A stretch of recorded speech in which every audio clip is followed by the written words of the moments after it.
कुठलेही सत्ताधारी असोत का विरोधी पक्षातले ते काहीबाही वक्तव्य करतात आणि त्यावरून पुढचे 2-3 दिवस वादंग निर्माण होतात।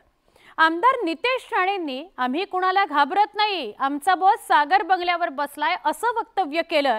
तसंच आगामी काळात राज्यात देवा नावाचा बुलडोझर पॅटर्न गाजणार आहे असं सुद्धा नितेश राणे म्हणाले। माळशिरसमध्ये जनआक्रोश मोर्चाला मार्गदर्शन करताना नितेश राणेंनी जहाल वक्तव्य केले आणि त्यावरून खासदार संजय राऊतांनी गृहमंत्र्यांना यावर भाष्य करण्याची मागणी केलेली आहे।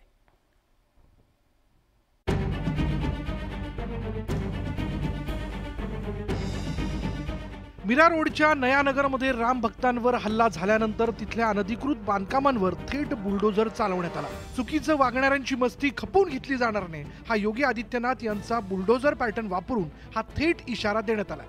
यूपीतला पॅटर्न आता महाराष्ट्रात देवा बुलडोझर पॅटर्न नावानं ओळखला जाणार असल्याचं नितेश राणेंनी सांगितलं।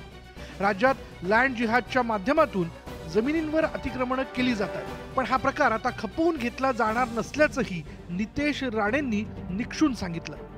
तुमचा अली तर आमचा बजरंगबली असा नवा नाराही नितेश राणेंनी माळशिरसमध्ये दिलाय। नितेश साहेब कार्यक्रम करून टाकला, आता पोलिसांना मागे लागलेत वाचवा। झाल्यानंतर फोन करा, विचारायला फोन करू नका। झाल्यानंतर सुखरूप घरी पोहोचवण्याची जबाबदारी आमच्या लोकांची असेल एवढा विश्वास तुम्हाला आजच्या निमित्ताने देतो। पोलिसांच्या समोर देतो, चिंता करू नका, माझा काही वाकडा करू शकणार नाही। आपला बॉस बसलाय सागर बंगल्यावर, काही होत नाही आम्हा लोकांना।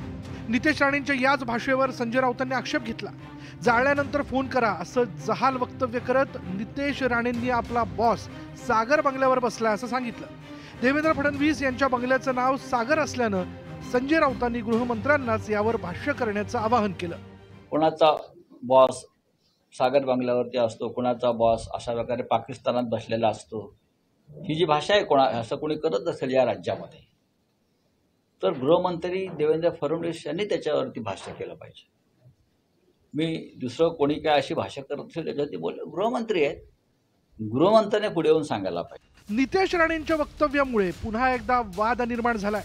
संजय राऊतांनी नितेश राणेंच्या वक्तव्यावर प्रश्नचिन्ह उपस्थित केलंय, त्यावर आता भाजपकडून उत्तर दिलं जातंय का याची उत्सुकता निर्माण झाली आहे। Bureau report, news 18 Lokmat.